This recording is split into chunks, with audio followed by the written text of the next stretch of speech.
Nagulantang ang publiko ngayong araw matapos kumalat ang balitang isinugod umano si Justice Secretary Boying Remulla sa isang pribadong ospital matapos umanong makaranas ng biglaang pananakit sa dibdib na pinaghihinala ang heart attack.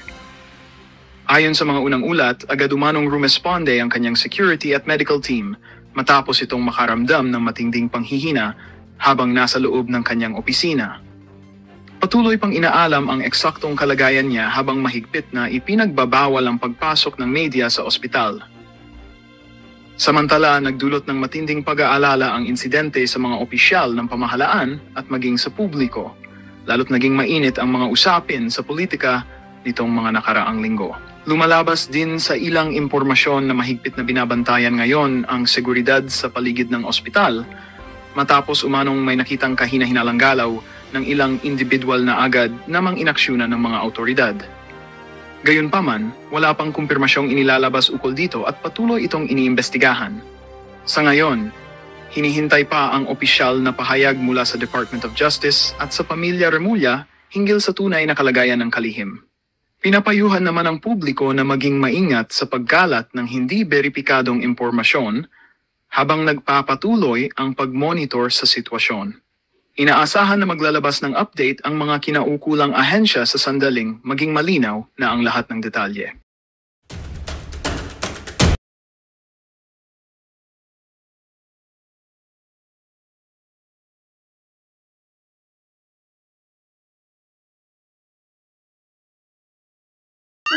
Sa kanyang pagkakaugnay sa pork barrel scam noong siya'y Sibak Party List representative pa, matapos mapunta sa umano'y peking NGO ni Janet Lim Napoles ang 10 milyong pisong PDAF o Priority Development Assistance Fund noon ni Villanueva.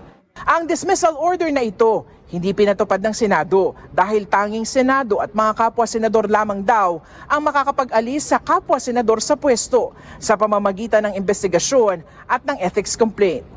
Pero matapos itong sabihin ni Remulla, si Villanueva may inilabas na imahe ng isang desisyon ng ombudsman kung saan nakalagay na wala raw probable cause at dismissed na raw ang kaso. May petsa itong July 31, 2019, panahong ombudsman na si Samuel Martires.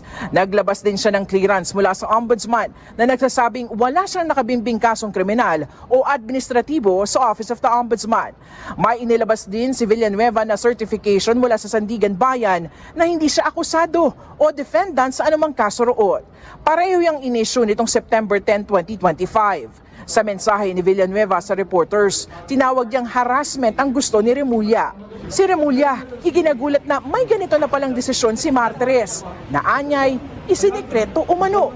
I was confronted with a decision signed by former Ombudsman Martires dated July 2019. Lumabas lang siya nung sinabi kong may gagawin ang ombudsman tungkol dyan. It's a surprise secret decision. Well, nobody was raising that issue before. Joel Villanueva kept quiet through all the years. Ombudsman Martires never spoke about it. Di ba? Parang secret decision siya. Alam niyo ba yon? Did you know about it? Nobody knows about it. Gate ni Remulla, hindi harassment ang kanyang ginawa. It's not harassment. It's something that everybody thinks to be still valid. Harassment! It can turn out to be not valid anymore due to a secret decision. Dapat kasi, hindi naman na-publish yan, hindi yan nilabas. Nobody know about it. Kahit na sa Senate mismo, hindi nila alam yan. Sa panayam ng Super Radio DZBB, kinumpirma ni Martires na may ganito siyang desisyon. Anyay 2018, pag-upo niya bilang ombudsman nang maghain si Villanueva ng motion for reconsideration laban sa desisyon ni dating Ombudsman Morales. Ang argumento raw ni Villanueva, forged o pineke umano ang kanyang mga pirma sa mga dokumento at nagpadala rin ng NBI findings kaugnay nito. Inilagay lang daw si Villanueva sa request ng Buhay Party List, kayong hindi naman siya miyembro ng party list na ito. There is no evidence on record na yung pera na tanggap ng Buhay Party List ay napunta kay Senator Joel Villanueva. I dismissed both cases, criminal and administrative cases. So doon sa kaso, doon sa administratibo na sinasabing dismissed from the service, ni-reverse ko yon at dinispis ko yung administrative case. Itinanggi rin niyang isinikreto ang desisyon.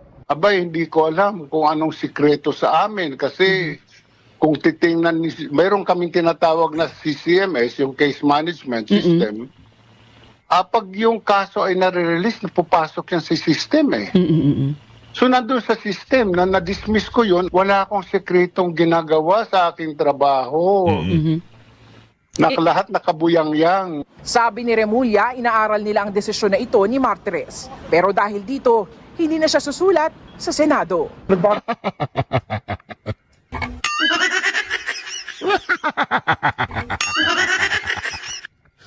Alam mo, di ba mga kareaksyon, halatang halata, gusto na nila naman kalkalin yan at gagawin book. Sinabi nga ni Martires, pinolch yung pipirma ni Villanueva. Kaya nga, wala siyang kinalaman doon sa pera. O, di ba, buhay party list yata yun eh. Ito naman si Remulla, hanap ng butas para maidiin itong si Villanueva. Ano bang meron kay Villanueva? Bakit ayaw niyong tantanan si Villanueva? Ano ba mga kareaksyon? Bakit ayaw niyong tantanan si Villanueva? Di ba? Secret decision. Well, nobody was raising that issue before. Joel Villanueva kept quiet through all the years. Ombudsman Martires never spoke about it. Di ba? Parang secret decision siya. Alam niyo ba yon? Did you know about it? Nobody knows about it. Alam niyo ba? Ni Remulla, hindi harassment ang kanyang ginawa. It's not harassment. It's something that everybody thinks to be still valid. That can turn out to be not valid anymore due to a secret decision. Dapat kasi, hindi naman na-publish yan, hindi yan nilabas. Nobody know about it. Kahit na sa Senate mismo, hindi nila alam yan. Sa panayam ng Super Radio DZBB, kinumpirma ni Martires na may ganito siyang desisyon. Anyay 2018, pag-upo niya bilang ombudsman nang maghain si Villanueva ng motion for reconsideration laban sa desisyon ni dating Ombudsman Morales. Ang argumento raw ni Villanueva, forged o pineke umano ang kanyang mga pirma sa mga dokumento at nagpadala rin ng NBI findings kaugnay nito. Inilagay lang daw si Villanueva sa request ng Buhay Party List, gayong hindi naman siya miyembro ng party list na ito. There is no evidence on record na yung pera na tanggap ng Buhay Party List ay napunta kay Senator Joel Villanueva. I dismissed both cases, criminal and administrative cases. So doon sa kaso, doon sa administratibo na sinasabing dismissed from the service, nireverse ko yon at dinispis ko yung administrative case. Itinanggi rin niyang isinekreto ang desisyon. Abay, hindi ko alam kung anong sikreto sa amin kasi kung titingnan, mayroon kaming tinatawag na CCMS, yung Case Management System. Pag yung kaso ay nare-release, napupasok yan sa system eh. So nandun sa system, na na-dismiss ko yun, wala akong sekretong ginagawa sa aking trabaho. Lahat nakabuyang-yang. Sabi ni Remulla, inaaral nila ang desisyon na ito ni Martires. Pero dahil dito, hindi na siya susulat sa Senado. Nagbago na yung premises natin. I think that it's something that raising more questions than answers. Diba? Lalo na dito, sir, sa opisina. Lalo na sa opisina ito. Para sa GMA Integrated News, Salima Rafra, nakatutok, 24 oras. Nako mga kareaksyon na sinasabi natin dyan eh. Kapag nabulilyaso at lumitaw na lahat ng mga ginagawa nila ay pawang mga panggigipit lamang, wala eh. Tapos pinagikilaman nyo pa si brother Joel Villanueva, di ba? Huwag yung pakialaman si Brother Joel. Tatlong kongresista nakakalagkad ngayon sa anomalya sa mga flood control projects. Diretsahan sila pinangalanan ni Ombudsman Boying Remulla. Kabilang dyan si Bulacan Representative Salvador Pleito, pati na rin ang magkapatid na sina Congressman Eric at Edvic Yap. Nasa frontline ng balitang yan si JC Cosico. Itong Yap daw na to, ito yung nakitang inatiran ng pera ni Sergeant Gutesa, di ba? Tingnan natin kung saan makakarating tong ginagawa ng katarantaduan na to ha. Sinambahan na ng reklamong graft at malversation of public funds ng DPWH sa Ombudsman ang mga sangkot sa maanumalyang flood control projects sa La Union at Davao Occidental. 8 opisyal ng DPWH Davao Occidental at St. Timothy Construction Corporation ng mga Diskaya ang inirereklamo sa 96.5 million pesos maanumalyang ghost projects. 12 opisyal naman ng DPWH La Union at kinatawan na Silver Wolves Construction Corporation ang inirereklamo para sa halos 180 million pesos substandard at hindi tapos na flood control project. Person of interest ng Ombudsman sa proyekto sa La Union si Benguet Representative Eric Yap na may-ari umano ng Silver Wolves. Nagsilbering dating chairman ng House Appropriations Committee si Yap, ang komiteng nangunguna sa pagbalangkas ng pondo. He divested from it a few years ago, supposedly, but there's reason to suspect that he's still the beneficial owner of the company, so there's a clear case of conflict of interest. Hihilingin na ni Remulla sa Anti-Money Laundering Council na ma-freeze ang assets ni Yap. Wala pang pahayag ang kongresista. Nauugnay din sa kontrobersya ang kapatid ni Congressman Eric Yap na si ACT-CIS Party List Representative Edvic Yap. Si Congressman Edvic Yap kasama si Bulacan 6th District Congressman Salvador Pleito ay tumanggap daw ng hindi bababa sa 70 million pesos mula sa mga diskaya. Kasama sila sa pagkilos ng kontrata. Sila'y nakikialam at nakikiisa sa pagkilos ng kontrata. Bakit magbibigay ang kontratista ng 70 million papunta sa isang tao kung hindi daw sa kontrata? Sinusubukan pa nating kunin ang pahayag ng mga kongresista. Ayon pa kay Remulla, may isang dating kongresista sa Quezon City na handa umunong magbulgar ng lahat ng kanyang nalalaman sa maanumalyang flood control projects. Yung involvement niya sa lahat na nangyayari. Tsaka kung paano kalakaran, paano nangyayari lahat yan. Ang mga impormasyong yan makakatulong sa investigasyon ng Independent Commission for Infrastructure. Pero napurnada ang ICI hearing para sa susunod na linggo na target pa naman sanang i-livestream sa unang pagkakataon. Hindi kasi makakarating si ICI member Rogelio Singson. Bukod dyan, pinaplansya rin ang guidelines sa pag-livestream ng pagdinig. And we are pushing to livestream the hearings as soon as possible.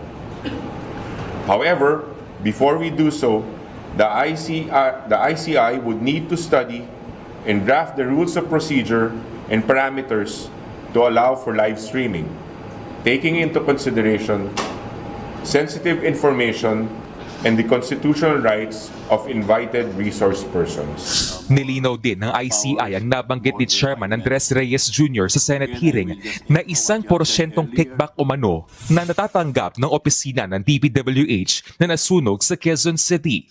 This was based on the report submitted to us by Bryce Hernandez. It is of note that this information is only alleged. This matter will still need to be verified by the Commission. Sa ngayon, nagsimula na rin ang PNP sa pagdedeploy ng unit sa pagtulong sa ICI nang sa gayon ay matunton ang mga ghost project. Na importante po yung mga geodetic engineer natin sa engineering service para ma-identify po yung exact location na binigay po ng report ng mga governments para po ma-locate kung saan po itong mga ghost projects na 421. Nagbabalita mula sa Frontline, JC Cosico, News 5. Yan na po sinasabi natin mga kareaksyon. Kapag nahuli na ang isang abusado na mahilig manggipit, ayan. Yan ang nangyayari mga kareaksyon. Ito, pakinggan po natin ito mga kareaksyon. Maganda po ito. Dito po tayo ngayon mga kareaksyon. Ba't nyo nilagyan ng 12% VAT? Sino bang may idea nun, Mr. Chair? Wala naman dapat. Basahin po ninyo yung IPIRA in its original form. Wala talaga eh. Bigla na lang nagkaroon ng 6% VAT pagkatapos binigyan na naman ng another 6%. Kaya, tanggalin natin yun. And then we will present a study na kapag ginawa natin yun, ang ating manufacturing sector, talagang lalaki. Ito po yung problema. Bagsak po ang manufacturing natin. It is not contributing significantly to our economy. Ang ating pong GDP is consumption-driven. Dapat production-driven. Imagine po nyo yung ating cement industry, Mr. Marasigan, Yusek Marasigan. 70% ng production cost is electricity, power. Kaya po hindi sila gumiginhawa. Ang nakikinabang po ang Vietnam. Ayun po mga cold storage natin kaya hindi tayo makaimbak ng pagkain natin. 60% is electricity. Subukan ninyong ibaba ang production cost by way of reducing the rates of electricity para ko nang nakita kung gaano ang threefold, maybe fivefold giginhawa ang ating economy. And then, from there, we can collect more taxes. Yun ang gusto naming i-present na alternative. O di, bumaba ang kuryente, tumaas ang economy. Dapat yun ang aralin natin. Yun, di ba? yung bat, kailangan tanggalin yun. Wala nang bat-bat, ako. Justice, una nagpapasalamat ako kasi na pinagbigyan. Ito na, oy, Bonjing Remula, makikinig ka dito, sasagot na naman itong si Ombudsman Martires dito, susupalpalin ka. Justice, una nagpapasalamat ako kasi na pinagbigyan nyo kami ng pagkakataon ngayon. Kasi, una, linawin po namin, ano po ba talaga ang nangyari sa kaso nitong si Senator Joel Villanueva na may kaugnayan noon sa PDAF scam nung kayo na po ang umupo bilang ombudsman? Okay. Pagkaupo ko bilang ombudsman in 2018, hindi ko matandaan ang date, nakatanggap kami ng motion for reconsideration filed by Senator Joel Villanueva. Motion for reconsideration doon sa decision ni former Ombudsman Conchita Carpio Morales, recommending for the filing of a criminal case against Senator Villanueva. Opo. And sa administrative case, dismissing him from the service. Opo. Okay. Sa MR, pinaliwanag ni Joel, lahat doon, ni Senator Joel, na hindi naman sa representative ng Buhay Party List. Siya ay representative ng SIBAC Party List. Ang Buhay Party List, ang representative noon, o yung party list na yun, ang ano yun ay para kay Brother Mike Velarde. Okay. Pero hindi doon nagtapos. Ang NBI, mayroong report na binigay sa amin, o naka-attach doon sa motion for reconsideration ni Senator Villanueva, that the signatures ni Senator Villanueva doon sa request ng Buhay Party List is not his usual signature. It's different from his usual signature. Meaning fake yung signature? No, forged. Fake. Yan sabi, forged yung signature. Okay. Now, since we are the one saying that the signature is tunay, we have to prove it, di ba? The other one is saying, hindi ko signature yan. So, sino ang paniniwalaan namin? NBI o yung aming mga mata? Samantalang ang NBI, alam ko yan, na pag tinitingnan ng isang signature, gumagamit pa yan ng mga microscope. Ano yan, mayroon pa silang mga, parang sinuzoom yung signature para makita yung mga loop. Opo. So, dinismiss ko yung kaso. I dismissed both cases, criminal and administrative cases. So, doon sa kaso, doon sa administratibo na sinasabing dismissed from the service, ni-reverse ko yon at dinismiss ko yung administrative case. Oo, doon. So, na-reverse, na baliktad yung unang desisyon ng 2016 na nagpapatalsik kay Villanueva bilang senador. Pero linawin natin, Justice, ang kasong ito ay nag-ugat nung siya pa ay representative ng SIBAC, meaning kongresista pa siya nun. Kongresista, alright. At ang lumalabas, yung PDAF, hindi napunta sa SIBAC, kundi sa Buhay Party List. Ganun po ba yun? Buhay Party List, So ano yung nagkamali ng information? Bakit siya ang nakasuhan? Kasi ang ginamit na pangalan doon sa request ng Buhay Party List, ipangalan ni Senator Joel Villanueva, nung siya congressman pa. Opo. Tapos using for signature. Finorge yung signature at there is no evidence on record na yung pera na tanggap ng Buhay Party List ay napunta kay Senator Joel Villanueva. Alam mo kasi madaling magbintang na mayroon kang PDAF, binigyan ka ng project, na yung pera yun napunta sa'yo. Diba? Ang hirap patunayan noon. Unless there is really proof, mayroong matitrace mo sa bangko, may paper trail, yun ang mga madaling patunayan yun. Pero kung wala, edi, ba't natin ipipilit yung ating maling pananaw sa buhay? So, doon na natapos yun, Justice. Pero ang sabi ngayon, may bagong statement kasi si Ombudsman Jesus Crispin Remulla para daw pong mysterious, secret yung pagkaka-dismiss noong o pagkaka-reverse noong dismissal order laban kay Villanueva at yung dismissal ng kanyang kaso? Abay, hindi ko alam kung anong sikreto sa amin kasi kung titingnan, mayroon kaming tinatawag na CCMS, yung Case Management System. Pag yung kaso ay nare-release, napupasok yan sa system eh. So nandun sa system, na-dismiss ko yun, ang date is July 2019. Opo. Ayan naman ay ibinigay sa kung may complainant sa complainant, binigay kay Senator Joel, siguro may kopya nun si Senador Villanueva. So hindi ko alam bakit sasabihin na ay sikreto kong ginawa. Wala akong sikretong ginagawa sa aking trabaho. Lahat nakabuyang-yang. Opo, hindi naman ibig sabihin yon, Ombudsman, na lahat to ng desisyon kailangan nyo ilathala, kailangan nyo i-announce sa publiko. Kaya ba kayo nang sinasabi na or depende kung makuha ng media. Oo. Or depende. Alam mo, Weng, alam nyo naman ang hirap kung hagilapin para ma-interview, di ba? Never na nagpa-interview ako saying that I just promulgated the decision recommending for the case against Mr. Juan de la Cruz. Hindi ginawa sa buhay ko yun. Opo.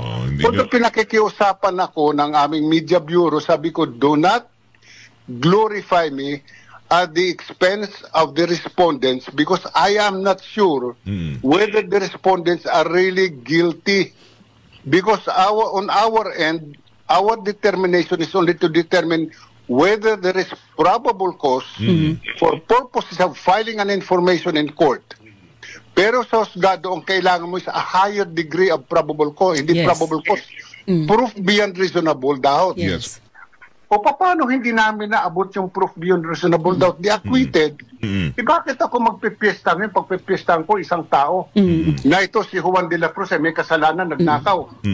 Nagmalverse ng pera. At this point, Justice, itong ganitong klase ng kaso na na-dismiss na ng Office of the Ombudsman, na-reverse yung dismissal order, tapos na ito, hindi na ito pwedeng buhayin pa. Kasi hindi naman ito umakyat sa Sandigan Bayan, hindi siya na-arraign, so walang double jeopardy kung sakali. But, pwede pa ba siyang buhayin ulit? Aywan ko kasi wala akong alam na motion for reconsideration from my denial of the MR, from my granting of the MR, noong 2019, wala na ako alam na final pa na MR. Ngayon, pero open for MR pa yun at that time, di ba? Ilang 19 to 25, ilang taon na yun, di ba? Tapos na ba may prescripted period? Hindi ko alam kasi kung kailan nangyari ito, kasi 2016 ito final, di ba? Yes, opo. Kung 2016 final ito, hindi ko alam kung nag-prescribe na yung offense. Oo. Pero ito, Justice, may sinabi din sa discussion noon ng mga senador sa plenary, nung inisyu ang dismissal order kay Senator Villanueva, nagdebate sila Ang sinasabi, sa ilalim ng Ombudsman Act, hindi rin daw po sakop ng Office of the Ombudsman ang mga mambabatas at yung mga impeachable officials, hindi yun kasama sa poder ninyo para disiplinahin. Kasi meron daw silang inherent sa kanila yung pagdisiplina sa sarili nilang miyembro. Tama po ba yun? Tumpak na tumpak. Tamang-tama. Kasi nakalagay yan sa Constitution yung mga impeachable officers. Opo. Wala kaming